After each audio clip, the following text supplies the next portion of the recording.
Hello and welcome to The Naked Scientists with me, Kat Arney, and with Ginny Smith. This week we're looking at disgust. Why do we find some things just so gross?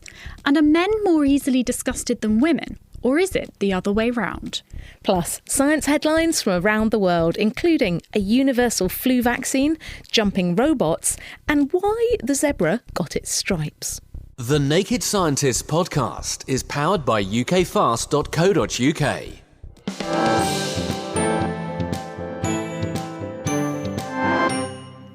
Worldwide, the flu kills up to 500,000 people every year. One of the main ways of preventing the disease is vaccination. But because the influenza virus is constantly changing or mutating, vaccine makers are always playing catch-up. Now, scientists may have a new way to fight the flu using a treatment that can prevent infection with any strain of the virus. Jacob Yunt from Ohio State University has discovered how to boost the activity of a substance made naturally by our cells called ifitm3, which has a powerful flu-blocking effect, as he explained to Chris Smith. What we've discovered is a way to enhance a natural antiviral defense mechanism in cells that is active against influenza virus. And this involves a protein called ifitm3. And what ifitm3 does is it blocks the ability of influenza to enter cells. And this is really a very ancient or primitive defense mechanism. It's present in some single-celled organisms. And this is completely independent of vaccines or the antibody response that we associate with vaccines. What does that ifitm3 protein normally do on the surface of the cell then to block flu and stop it in its tracks? Exactly how ifitm3 is able to prevent the virus from fusing with the cell is not entirely clear. But what we do know is that when cells make a lot of ifitm3, it becomes very difficult for the virus to infect cells. Well, that begs the obvious question then, why don't cells make lots of it all the time? It's not entirely obvious why they don't make a lot of it, but what we know is that they don't keep it around until there's a virus present. So once there is a virus infection, then the body starts making a lot of ifitm3. And so what that does is it limits the spread of the infection. By literally stopping the flu getting into any new victim cells so it can't increase its numbers any further? Yes, exactly. So we've been looking for at least a few years now for different ways to be able to get cells to express or make a lot of ifitm3 from the beginning before a virus infection is present. Right, so the idea would being it's almost like putting the cells into defensive mode so they're already capable of warding off virus before it even arrives, and then when some virus does come on the scene, it just can't get in. Yes, exactly. So we've known for a long time that if we can get cells to express or make a lot of ifitm3, they're very resistant to flu infection right from the start. How does one go about doing that then? How can you boost the amount of this ifitm3 signal? So what we found is that one of the reasons that ifitm3 levels are so low is that the cells mark ifitm3 to be degraded. This involves another enzyme called NED4. Now when we deplete cells of NED4, then we see that ifitm3 is able to accumulate, even in the absence of infection. So it's a bit like the cell adds a best before date, like supermarkets do, to the ifitm3, and the cell comes along and says, right, your time is up, and hoiks it off. What you're doing is effectively removing the shelf stacker who would normally go around in the supermarket removing the stuff that's over its best before date, so the protein stays there on the cell surface doing its job for longer, so you get a more pronounced effect. That's exactly right. We found a way to extend the half-life of ifitm3 by eliminating this protein NED4. What would be the implication then? If you're successful and you can make a drug that will do this in a human being, what would be the implication? Why is this an important discovery? So what ifitm3 does is it really inhibits all strains of the flu that we've ever tested. So in that way, it would be protective against even new and emerging strains of flu. And that means that the eternal search for the next vaccine, which the World Health Organization spends a fortune doing every year and occasionally gets wrong, like it did last year in some respects, that wouldn't matter anymore because we wouldn't need to keep making new flu vaccines. We could just give people this agent that you're going to invent instead. Right. So I think that this would definitely be a complementary strategy to vaccination, especially if there was a new virus that emerges that we haven't yet developed a vaccine for. So it's probably a little bit early for next flu season, so we shouldn't hold our breath there. But there's certainly hope. Will it work against other viruses, or is this an anti-flu effect exclusively? I'm thinking of, have you actually got the cure for the common cold here too? So that's actually a really good question. IFID-M3 does inhibit other viruses. It inhibits viruses that enter cells in a similar way to flu. And some of those viruses are things like dengue virus, West Nile virus, and even Ebola virus. Jacob Yunt discussing the discovery he's just published in the journal PLOS Pathogens. Now, thanks to the dexterity of surgeons, it's possible to reattach severed fingers, toes, and even limbs. But what's even more amazing is that the peripheral nerve cells, or neurons, can rewire themselves back into the damaged tissue, bringing back sensation and movement. But how do they do it? UCL's Alison Lloyd has been studying how these neurons, along with special helpers called Schwann cells, manage this impressive feat. Imagine that your nerve is completely severed. The connections to the nerve, if you can think of it like an electrical cable with lots of separate wires within it, attaching to various points. Downstream of that cut, all of the wires will disintegrate. Then what has to happen is those wires or those neurons have to regrow back to their targets, and that's the repair process. Now, this is much more trickier than it sounds because it's joined up by this sort of mush of inflammatory cells and matrix, which joins together the ends of this severed nerve. Sort of biological gluey stuff. Exactly. It's very non-directional and it's very dense, full of matrix and other cells. And what we'd shown previously is that a special cell type within the nerve, which are called Schwann cells, they are able to migrate out of the stumps across the bridge, and they migrate as cords across the bridge, taking the axons with them. They are then able to grow down back to their targets. So what the mystery was, what we didn't understand, is this is quite a big gap. This is quite a big bridge. There was no directionality to it. And we couldn't understand how these cords knew where to go. What we found was that there was another cell type that was very important in this process.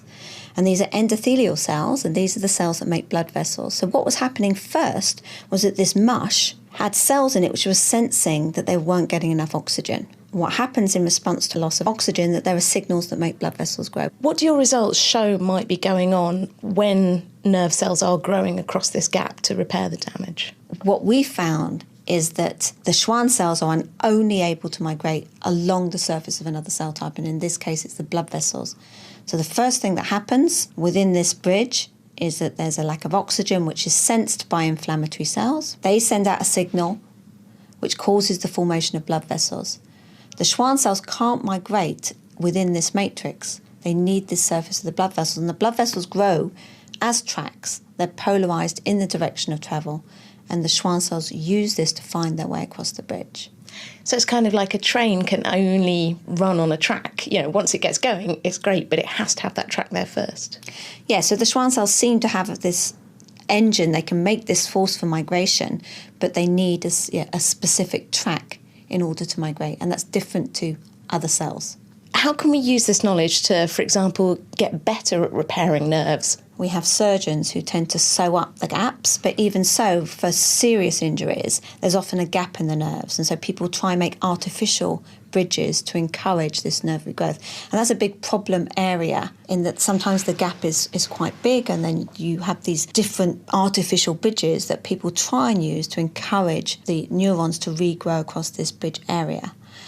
And so I think what our work suggests is that what you want to do is to mimic the real bridge. So you want to maybe make tubes with blood vessels, either blood vessels themselves or surfaces that mimic what it is about blood vessels that provide a surface for the Schwann cells.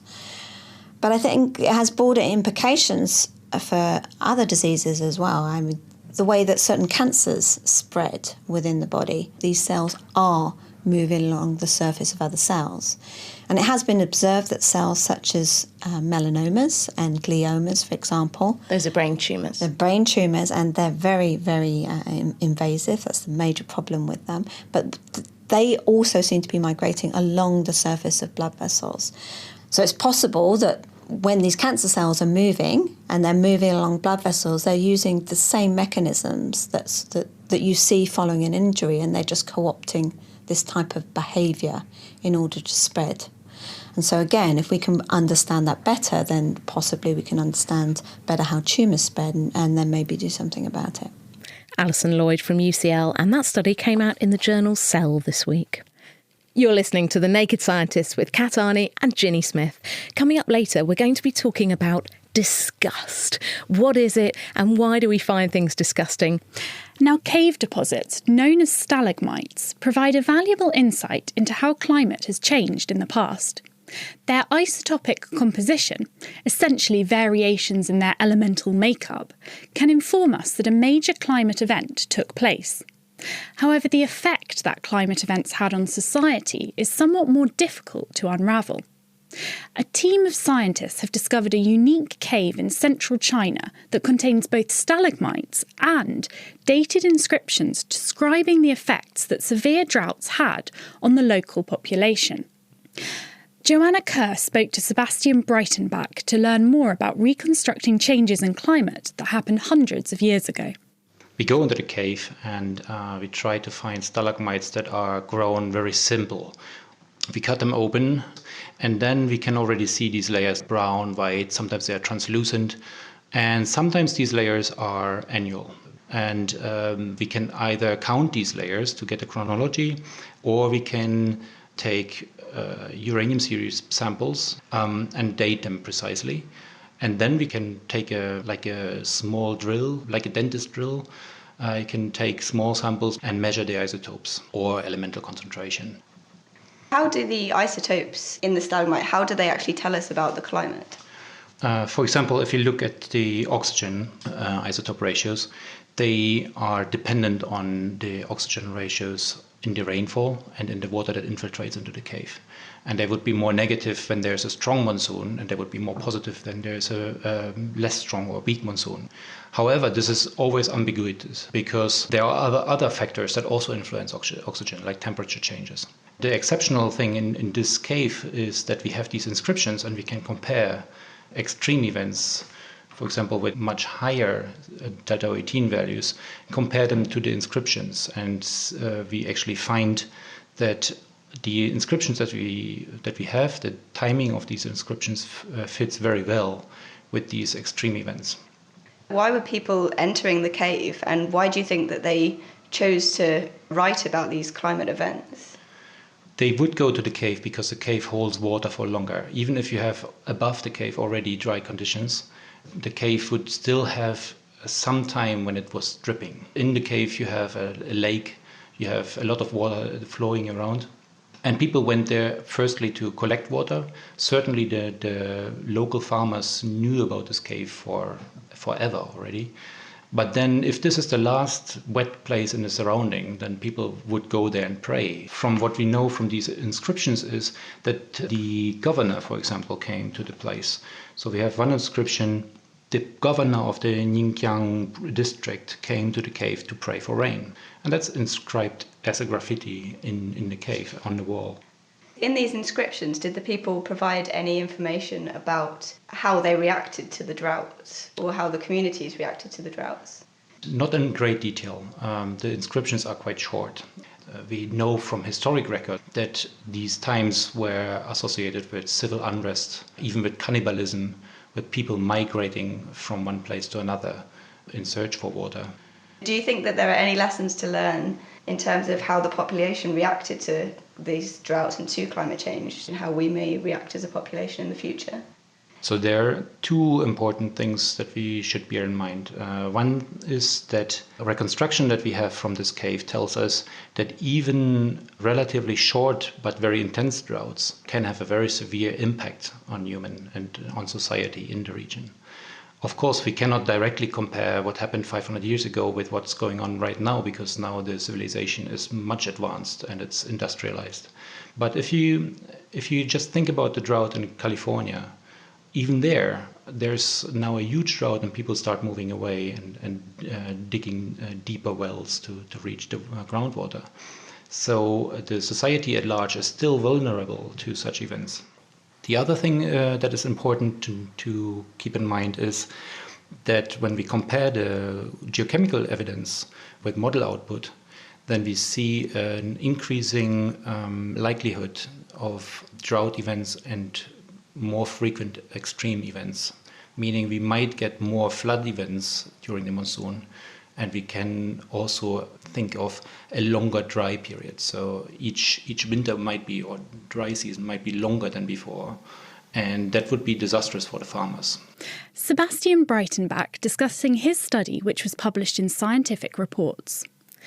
Scientists have developed a tiny robot that can jump on water, based on the pond skater or water strider insect. 4 thin wire legs extend from a V-shaped central body of the robot and allow it to sit on the water's surface. Across the top of the V is a spring system. It works like a catapult, releasing energy to bend the V shape and push the legs down against the water, propelling the robot off the surface, exactly like the real insect does it. Science reporter Victoria Gill talked Chris Smith through the story. This is a new robot which jumps on water.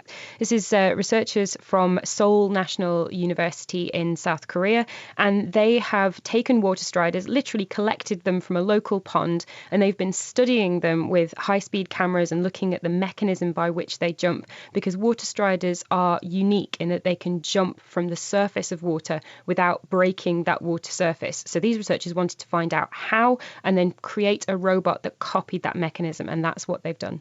Well, before we come on to how they actually do it, why is this important? Why do we need to know how they do this? There's a lot of interest in getting robotics into situations where we wouldn't be able to get ourselves, whether that's miniaturization or whether that's moving through and across surfaces and dangerous places that we wouldn't be able to access. Obviously, there's military applications for that, but these researchers really wanted to drill down into how this biology works so they could apply it to biorobotics. They suggest that there might be surveillance for environmental purposes if you're looking at working in watery surfaces.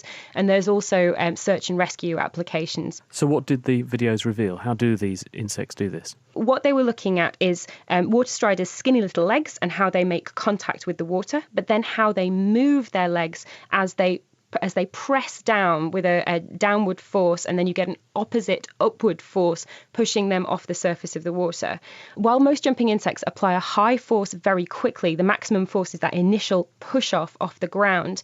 If you do that on water, you break the surface tension of the water, so you can't truly jump off the surface. And you would sink, of course. And you would sink, exactly. And there are some jumping insects that sort of compromise their jumping abilities when they're in water by utilising the viscosity of water and having very, very light bodies and being structured in a particular way so that they can utilise that and still get some sort of jump. But water striders can jump just as well off the surface of water as they can on land. And that's all about how they jump. So the crucial thing is to apply a force gradually that never exceeds the force that's holding those water molecules together. So it never exceeds the surface tension of the water. And that's what they saw in the water strider and what they've been able to copy. So it's a jumping mechanism that gradually applies a force, and the force never exceeds the surface tension of the water. So now we know what we've got to achieve with the robot, but looking at the insect for a minute, do they have any idea how they achieve that graded force like that so they don't penetrate the surface of the water? Essentially, what they use is called a torque reversal catapult. That's the mechanism. Now, this is essentially a spring, and this was first seen in flea legs, fleas being these incredible jumpers that actually biologists and bioroboticists are really interested in their incredible abilities to jump so high and so fast. And what they do is ratchet up kinetic energy stored in a spring, and that's sort of torque moving in one direction. And you can imagine that spring then moving through, rotating around that joint, and then suddenly all the torque is moving in the other direction. So that's a sort of innate, inbuilt catapult that stores up kinetic energy and then releases it very, very quickly. But they tune that catapult in order to release that energy gradually and to never exceed the force of the surface tension of the water. Does this mean then that we can do this, but we can only do it with very, very tiny robots, or will it scale up to bigger things? I asked that actually, and at the moment, it's purely miniaturization, and this has actually been it's been a long process to build something that would be the right weight, would have the right material. They have had to use a very, very hydrophobic or water repelling material to be able to create these little skinny legs that don't break the water surface.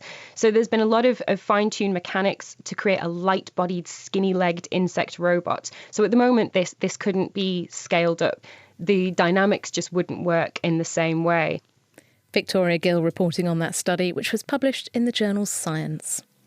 While many other animals use camouflage to try and blend into their environment in their quest for survival, others employ a very different technique.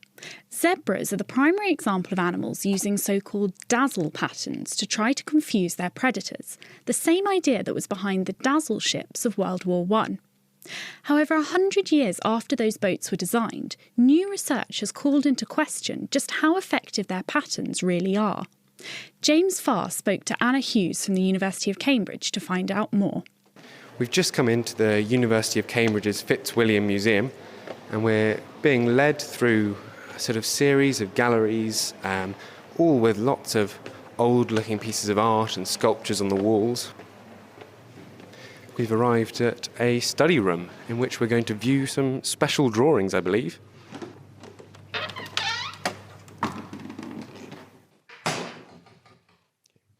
We're here to see a couple of drawings by an artist called Norman Wilkinson, who was famous for drawing the dazzle ships that were used in the First World War. And they've got really strong black and white striking stripes, which look very much like zebras, really.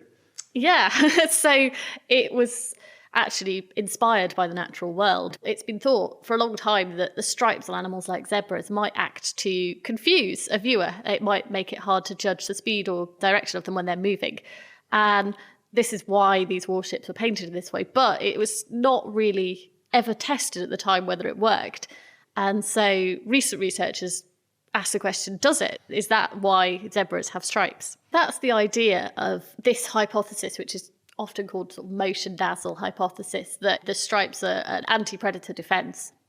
It's a very different style of camouflage to what people might think of as a traditional style, more like, I don't know, something that tries to blend in, say. I think the key thing here that's different is if you're not moving and you match your background perfectly, it is in fact very difficult to see you.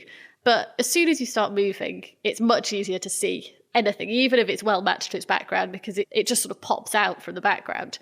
So it's interesting to know whether there are types of patterns that might not make it difficult to detect something when it's moving, but that make it difficult to aim at. And your new paper sets out to test this idea and assess whether it really does work. Yeah, we have been looking at whether this could be a plausible explanation for the evolution of zebra stripes and possibly stripes in other animals as well. So we conducted a study using humans as sort of model predators.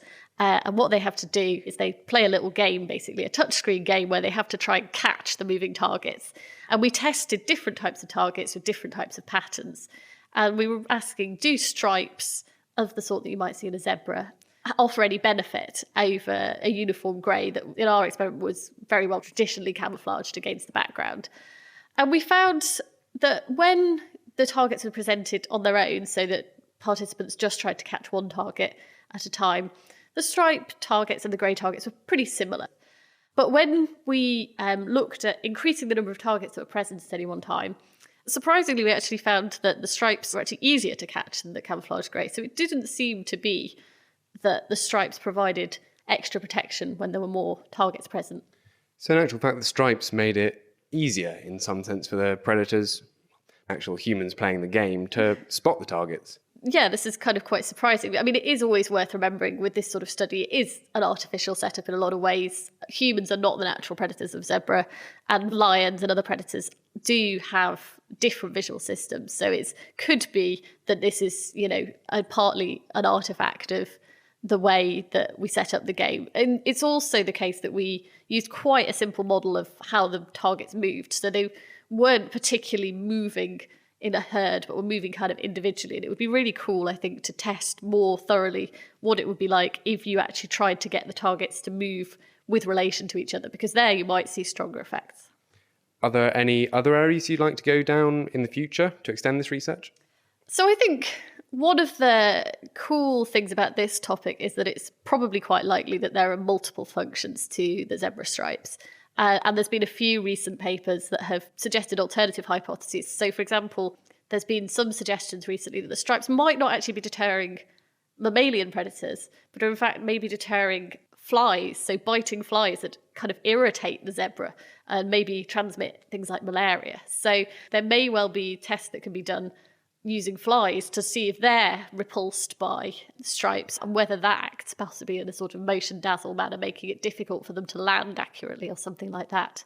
There's various hypotheses, and I think it's probably not necessarily just one explanation, but maybe several different things that have come together to create really quite unique patterning in this animal. That was Anna Hughes from the University of Cambridge, whose paper was published in the journal Frontiers in Zoology this week.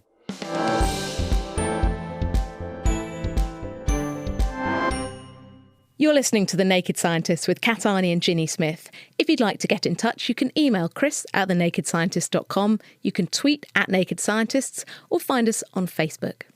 Now it's time to move on to our main theme for this week, disgust. We've all experienced it, whether it was from treading on a slug in the dark or realising you've just bitten into an apple crawling with worms. That creeping feeling of your skin, the rising nausea, and the desire to distance yourself from whatever it is you've just seen or felt is really familiar. You may even be experiencing it now from my descriptions. I know I am. Now, we've been asking what you find disgusting, and our listener Bill got in touch to tell us that he finds rice pudding disgusting. And I must say, I kind of agree there. It's that kind of slimy texture that I think a lot of people... things. Uncooked egg whites, no, not good. That seems to be something that a lot of people find disgusting. But why is that? I wanted to know what exactly disgust is. So I asked Professor Paul Rosin, who was one of the first researchers to begin working on disgust. Disgust isn't a basic emotion, but it actually means two things in English. One is what the psychologist means, a particular type of negative emotion, but it's also used in English to mean bad. So you might say anything is disgusting when you want to say it's bad. And that produces a problem because when we ask people about disgust, there are both of these usages. Now, we have a word in English, gross, which is actually means more like what psychologists mean by disgust. What kinds of things evoke that feeling of disgust or grossness? The basic idea is that things that are offensive, but in a particular kind of way. The most clear-cut forms of disgust are to rotting things like animal flesh or certain kinds of dirty animals like rats or dead bodies, but they're all very bodily. And some people think that the basic core of that is a system to keep us from acquiring pathogens, which are usually carried in animals and more so in decaying animals. But it's extended way beyond that in the way culture uses the term. So let's go back a step. When we first evolved disgust, where do you think that came from? Well, it's pretty clear what the system that it originated from is, and that's the bitter taste system, which is in rats and primates. It's the negative response to bitter taste. And the face that infants make to that, which is an innate rejection, is very similar to the disgust face. So it looks like that system was co-opted, or the term I use is pre-adapted, used for another purpose in the course of evolution. The system was already in place. It was a food rejection system, but now a whole new class of things, that system became used for those. And actually, bitter tastes are no longer disgusting. People don't use the term, and they don't feel nausea, which is the sign of disgust. So the system was pre-adapted and co-opted from the bitter system, but it's now independent of it. So that disgust face you mentioned, that's the kind of wrinkled nose, the gaping mouth, maybe even sticking your tongue out, that if you think of something disgusting, you'll probably start doing. There are a number of faces, but they all have to do with rejection of stuff from the mouth and not smelling it. It's the raised upper lip is the most important piece of it, but it also includes the wrinkling of the nose and the gape. So that system is used in response to all sorts of things which are primarily animal things that we reject. And then through the same process of coaptation or pre-adaptation, it becomes used for other things that are offensive but not having to do with the body. For example, strangers, people you don't like, negative figures like Hitler, and also for all sorts of sexual things like incest. Now that's really interesting that it could have gone from being something that's physically to protect you against poisons or pathogens to it's still protective in a way, but in a more kind of indirect way. Is that quite unusual? It's not unusual. It's a very common process in both biological and cultural evolution, that something that evolved for one purpose is used for another. For example, your mouth evolved to eat and breathe, but it's used for language. So the language system co-opted the mouth. You need your teeth and your tongue to speak, but they didn't evolve for that purpose. So we are constantly reusing things, and this is just one example.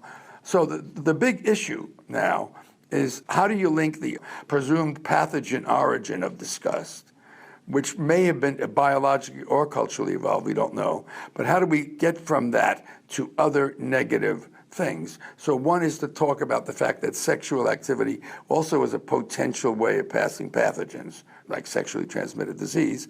That's one view. My own view, with my colleagues Macaulay and Haidt, is that that's not really what happened, that the culture discovered that if they could make something disgusting, people wouldn't do it. So they have this disgust system, and they just apply it to other things, like incest or evil people, which are not related to pathogens at all. They all have the property that we want to get rid of them, we won't want to deal with them. Now, you've spent a lot of time studying disgust in the lab. What do you do to people to make them disgusted? What kind of experiments have you done? Well, first let me just say disgust is extremely easy to elicit in people in a laboratory setting, much more so than anger or sadness. But disgust is easy. All we have to do is take out a disgusting object. And we even can take out an image of a disgusting object. Even just talking about something disgusting, I know when I've been planning this show, there have been a few moments I've been talking to people and got that horrible cringing feeling just from talking about something. It's amazingly easy. The most indirect thing is that something looks disgusting, but really isn't. People still show the response. So we did this in the lab by presenting college students with a piece of chocolate shaped to look like a dog do. And they knew it was chocolate, and there was a piece of the chocolate it was made from right there. And most people didn't want to eat it, even though they knew it was chocolate, because it looked like dog do. So there's a powerful sense of disgust that way. You've done other studies where you've looked at how disgust can get passed on from a disgusting object to another object as well, haven't you? We give them a glass of juice that they know is good juice. We pour it out for them from the container, and they drink it. And then we drop a cockroach in it. It's a dead cockroach, and take it out. So there's no sign of the cockroach, and they won't touch that juice. They hate it. So it's so powerful that when it touches something, it renders it inedible. Now, if we ask people, why didn't you drink the juice? They'll say because cockroaches are disease vectors. You never know what's in there. You can get something. So we say, okay, we'll do it again with a sterilized cockroach. This is a cockroach that is safer than your fork. And we drop that and take it out, and they won't drink it. Because as it plays out now, though it may have originated as pathogen, it's the whole idea that cockroachness has entered the juice. When a cockroach touches your juice, its essence passes into the juice, and it doesn't matter whether it's carrying microorganisms or not. Hitler's sweater, which is a thing that we don't own, but we use it in describing it, is something that people are really offended by. They won't wear Hitler's sweater, even if you wash it and do everything you can to it. And it isn't a pathogen threat. It's a moral threat. So that's how disgust has expanded from being just about potential bad consequences of eating to being, it's a sign of immorality, and it's a way of labeling them and getting other people to avoid them. That was Professor Paul Rosin from the University of Pennsylvania. Now, Kat, I've got a little experiment to try out on you to see how easily you're disgusted. Okay. And our intern James and our guest Alison, who are also here in the studio, are going to join us for this. Does anyone like chocolate spread? Kind of, yeah. I've got a well-known brand of hazelnut and chocolate spread. Very delicious. So who would like some chocolate spread? I've got some spoons here. Anyone like to try some? Yeah. Happily. Sounds good. Okay. Now, I'm not going to hand you the pot because, I mean, you can't eat straight out of the pot. That's not allowed. So all you have to do in order to eat some of this delicious chocolate spread is eat it out of the thing that I am currently passing to you. So do you want to just tell everyone what you've got there? Okay, so what I've just been handed is a disposable nappy that's full of Nutella. Now, I'm not a mum. Thanks for the spoon, Jenny. I'm not a mum, but I am a very proud auntie, and I have seen nappies with this kind of content, and this is just... I mean, this is revolting. It's chocolate spread. You know it's chocolate spread. You can probably even smell that it's chocolate spread. But it kind of, it smells kind of poopy. Is anyone willing to try it? What about you two? Yeah. This is a completely clean nappy. I promise it was a clean nappy. I bought them today. But it looks pretty disgusting, isn't it? Oh, Alison, you're trying it. How does it taste? It tastes like chocolate spread. But did you feel anything when you were sort of digging in with the spoon? Or I can't was do it it. okay? I think it was fine. A nappy is something that would have to be quite clean to go onto a baby. So I kind of trust the manufacturer to keep it clean and trust you to have not played any nasty tricks on us. And James, how about you? It tastes fine, but it definitely still feels slightly strange. I'm slightly not regretting it, but definitely wouldn't do it normally. I actually feel physically sick. I'm not going to do that. Sorry. So that's really interesting. We have one who found it absolutely fine, one who sort of managed it, but it felt a bit weird, and Kat, who just flat out refused to even try it. I can't. I can clean up people's puke. That's absolutely fine. Poo, I can't deal with it. But anyway, as we've just shown in our very unscientific experiment, some of us are far more disgustable than others. But why is that? Dr. Alex Skolnick is from St. Joseph's University in Philadelphia, and he works on just that question. There are lots of individual differences. I mean, as you might experience in life, where somebody is really disgusted by a cockroach walking by and other people can just pick it up. So there's definitely individual differences. And that will run the whole gamut across gender and age. We do tend to see that if you give a survey and you ask men and women questions about what's disgusting, that women tend to score higher on a tendency to be disgusted by objects compared to men. So women are basically more easily grossed out by stuff? Yes, and it is about being grossed out. You can look at disgust in several ways. There's sort of what we call core disgust, which is really the gross out kind of disgust, stepping on a caterpillar or something like that. There's also other types. There's interpersonal disgust, where you're disgusted by someone's behavior. You don't like how someone behaved towards somebody else. And there's also moral disgust, where disgust might actually inform how we make moral decisions. And it does seem that the strongest gender differences are in the gross out kind of disgust. There are smaller differences in interpersonal and very small or no differences when you talk about moral disgust. The disgust feelings that someone might express are going to be pretty similar between men and women, but when you're talking about stepping in dog poop or a friend vomiting or something really awful like that, men tend to be on the less disgusted or admit less disgust.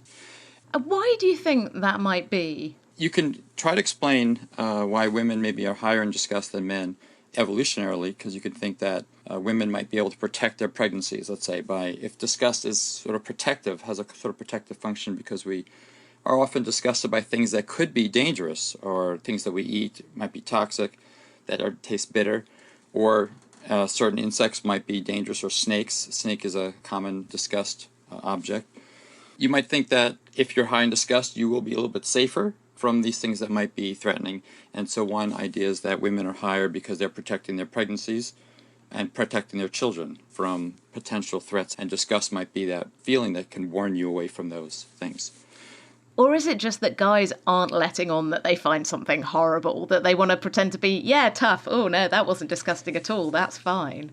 Some of the differences between men and women can be attributed to more of a cultural bias, or even a masculinity bias, where men do want to put themselves out there as being masculine.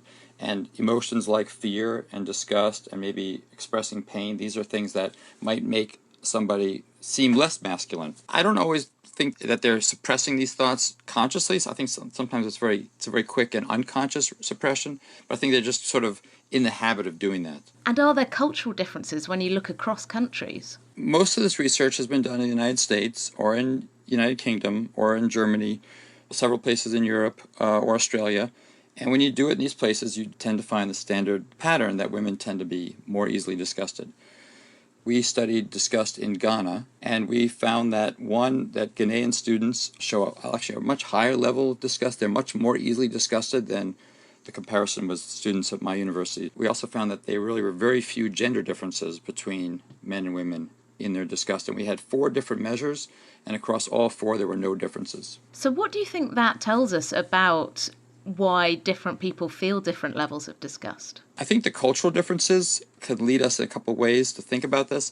One is that what you see is actually when you look at disgust in the women in Ghana versus the women in the United States, they were a little bit higher in Ghana, but they were pretty similar, but it was the men that were really different. So men report very low disgust here, but in Ghana, the men were basically show the same higher level of disgust with the women. So they seem to be the ones who have changed compared to the United States. And there was another study that compared disgust in Slovakia compared to Turkey.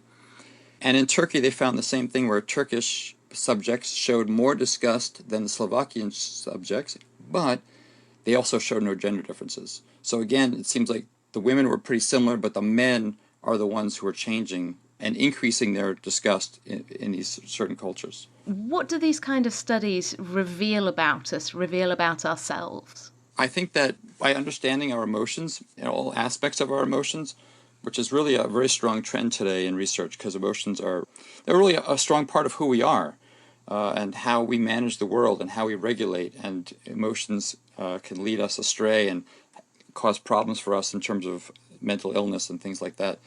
So I think it's really important to understand all the facets of emotion, and disgust actually plays some role in phobias. There's some evidence that maybe disgust plays a role in PTSD, some other types of mental illness. So it could be that, understanding all the facets, how do these differences manifest themselves across age, which is very interesting, across gender, would help us really understand how these emotions work in the mind in the first place.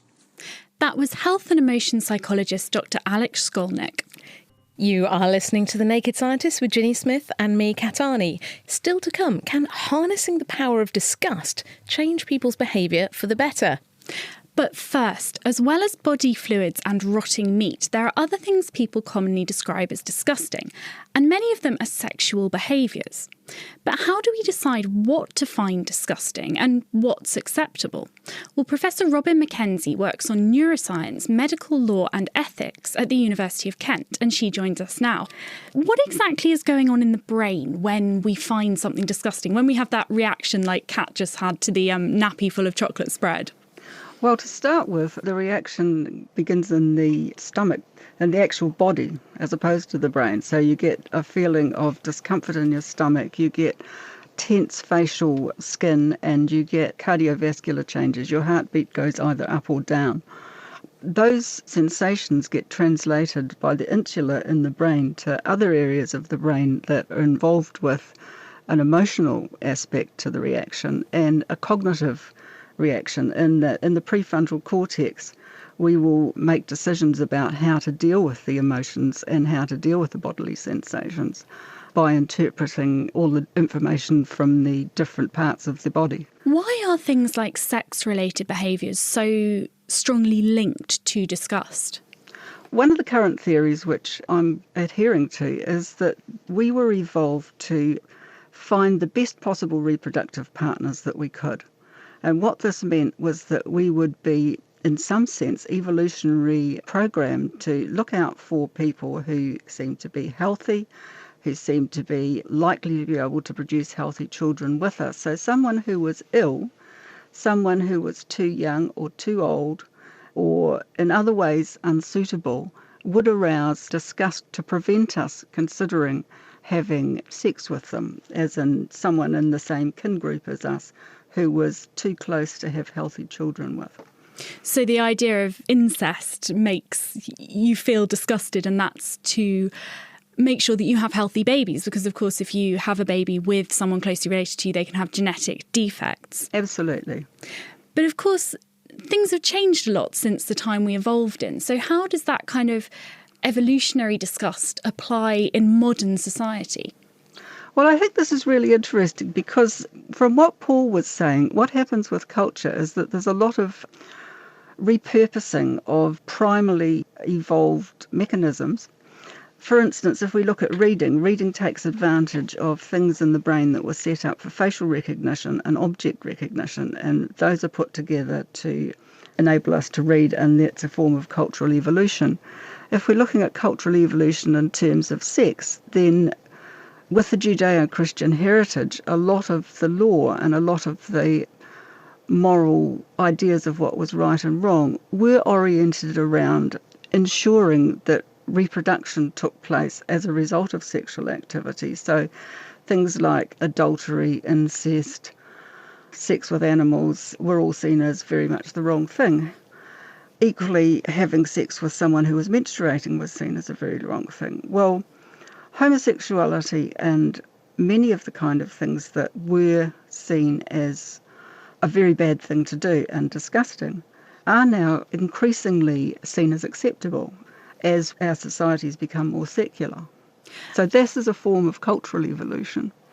Now, you work in law. What does disgust have to do with the laws that make our country safe? If you look at primate societies, there's a lot of evidence to suggest that if punishment doesn't happen to ensure that conduct is appropriate in a society, then it's less likely to succeed. And this gets harnessed in a form of moral disgust in our society, where people think that someone who's misbehaved in a particular way or has behaved in a particular way that they conceive of as misbehaving should be punished. And you can see this in terms of various sexual behaviours, like paedophilia, for instance, is seen as very wrong. Coercive sex and rape is seen as very wrong. How this impacts on our legal system is what's prohibited, and also in terms of the sentencing and punishment. And disgust comes in terms of what make the laws in that area, and also what the degree of punishment that's likely to be imposed in the sentencing has been shown to be influenced by individuals' differences in terms of how much disgust they feel.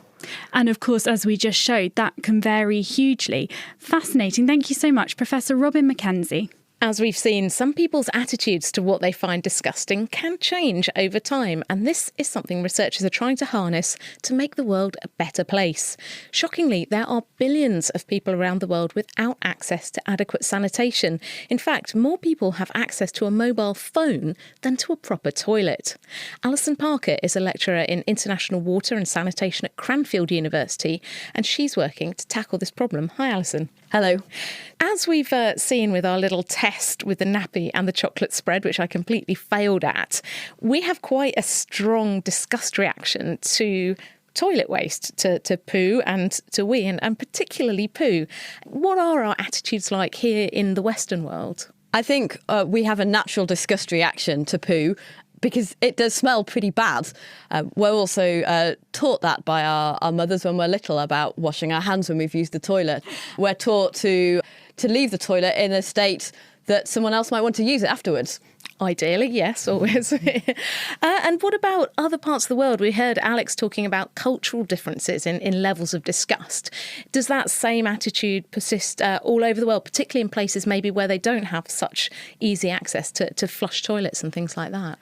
I think it does. We're all naturally disgusted by faeces, but what can change is people don't understand how their faeces might end up in their drinking water. So I had a student travel recently to India, and she found that people there didn't understand that even if water looked clean, it might not be safe to drink because it might have things in it that were too small to see but would actually make them ill. And also, I guess in many parts of the world where they don't have access to kind of nice toilets or kind of toilet you'd want to use, people are just doing their business anywhere, I guess. Yes, open defecation can be quite a challenge. People go out maybe at night under the cover of darkness because they don't have anywhere to go to the toilet. And this is particularly risky for women who going out at night face risks from rape, as well as things like snake bites as well. So when it comes to trying to sort out these problems, tell me about some of the ways that you and your team are trying to address the problem of people not having access to decent toilets, because we're very lucky here in the West. We have lots of fresh water to flush our toilets with, lots of toilets, toilet in every home. What are you working on? So we're working on a number of different technologies that will help people have access to toilets when they don't have running water, a sewer, maybe even access to power as well. So one of the projects we're working on is called a nanomembrane toilet. And this is a toilet that will work in those situations, working completely off-grid to give people somewhere safe to go to the toilet. How does it work? A nanomembrane toilet sounds very technologically sophisticated. Talk me through it. The first stage of the nanomembrane toilet is the waterless flush. So it's a rotating bowl with a scraper that scrapes the waste into a holding chamber below. So instead of it just being flushed away, like it's still vanishing out of sight, out of mind kind of thing. Yeah, it's really important in our studies with the users that they can't see or smell the waste after they've produced it. So that's a very important part of the system. And then what happens to it? It's gone into this holding chamber. What next? The next stage is the membrane stage. So in the holding chamber are membranes. Membranes are like sieves. They've got really small holes in them. In fact, these holes are so small that only water molecules can pass through. Actually, water is the smallest component of human waste. OK, let me get this straight. You are sieving the water out of human wee and poo. And what quality is the water that comes out? It's actually very, very good. It would be good enough to drink.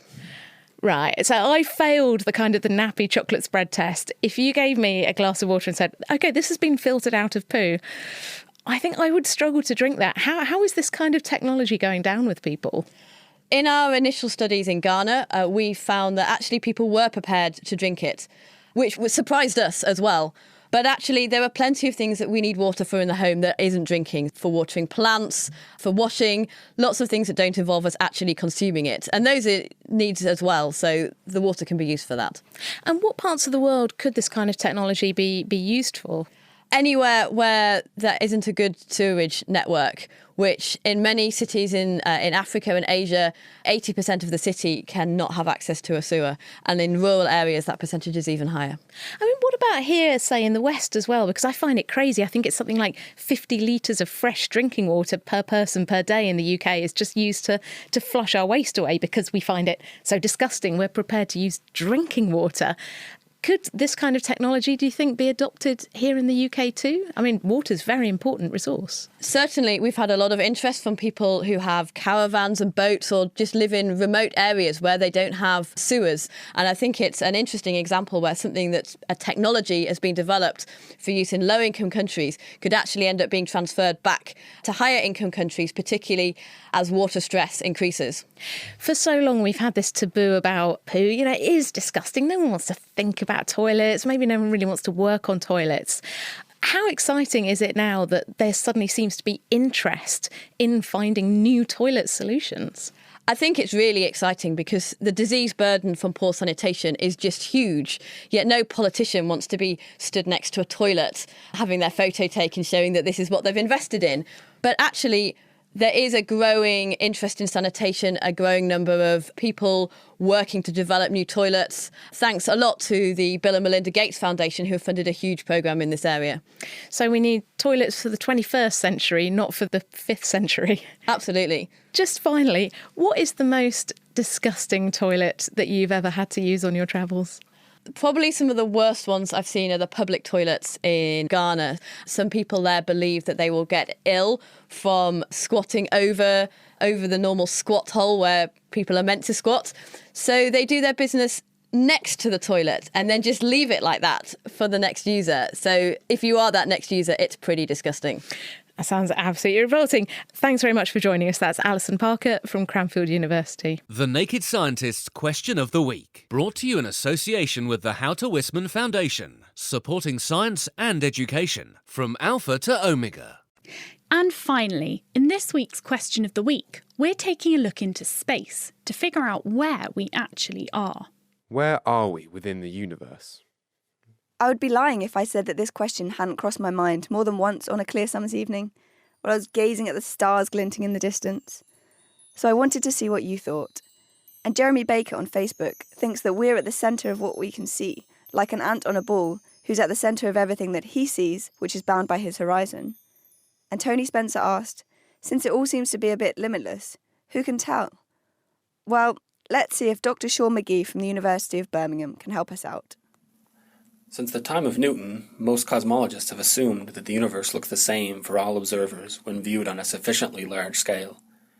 This is the so-called cosmological principle, and unfortunately, in this situation, the question of where we are within the universe cannot have a reasonable answer, since there's no unique features from which we can measure our position. Okay, but this is only a theory, right? Well, yes it is, but thankfully this is changing. Using observations of the radiation left over from the Big Bang, cosmologists have now shown that roughly 400,000 years after the Big Bang, the observable universe on the largest scales was uniform, essentially confirming the previously theoretical cosmological principle. On these largest scales, the only answer to where we are in the universe can be that we are somewhere within a vast uniform distribution of matter and galaxies. But it doesn't look very uniform to me. When I look at the stars, I can see all sorts of constellations, and they're all different. Yes, that's right. On small scales, the universe is clearly not uniform. I mean, we see galaxies and stars, tables and chairs, and cats and dogs. And it's on these smaller scales where we can talk about where we live. Now this sounds a bit more promising. So, what are the coordinates? Well, it's not quite that simple. We live on a planet that's orbiting a relatively typical star, the Sun. And this star is orbiting within a relatively typical galaxy, the Milky Way. The Milky Way is in the local group, which is a system which is about 10 million light years across and hosts more than 50 galaxies. This local group is likely to eventually merge with the Virgo galaxy cluster, a vast collection of thousands of galaxies. And as the universe continues to evolve, we may be drawn into an even larger supercluster. Ultimately, while on the small scales, there's lots that makes our particular environment unique, on the largest scales, we can't distinguish our location from any other. So there are some solid answers, but I think that Jeremy Baker on Facebook is right, and we are a little bit like those ants after all. Next week, we'll be answering Dave's question, so make sure that you tune in. Why does a minor key sound mournful and a major key happy? If you think you know the answer, you can email chris@thenakedscientist.com. You can find us on Facebook, tweet @NakedScientists, or join in the debate on the forum. That's thenakedscientist.com/forum. Now, we have been wanting to know what your disgusting habits are or your partner's. So, Ginny, it's time to confess. What is your most revolting habit? Probably leaving hair in the shower. I have quite long, thick, curly hair, so when I wash it, quite a lot comes out, and I have a tendency to sort of roll it into balls and put it on the side of the bath, meaning to throw it away later and then forget about it. That is gross. I will confess, I chew my fingers and my hands. I've just chewed one till it's bleeding. Now I've got blood on my sweater. Oh. Yeah, I know. It's not very attractive. Anyway, that is it for this week. I would like to thank my co-host and producer this week, Ginny Smith, our guests Alison Parker, Robin McKenzie, Paul Rosen and Alex Skolnick. We would love to hear from you on Twitter about your disgusting habits, or please do shop your partner. Tweet @NakedScientist or email chris@thenakedscientist.com. The Naked Scientist comes to you from Cambridge University and is supported by the SDFC, the EPSRC and Rolls-Royce. I'm Kat Arney. Thank you for listening and goodbye.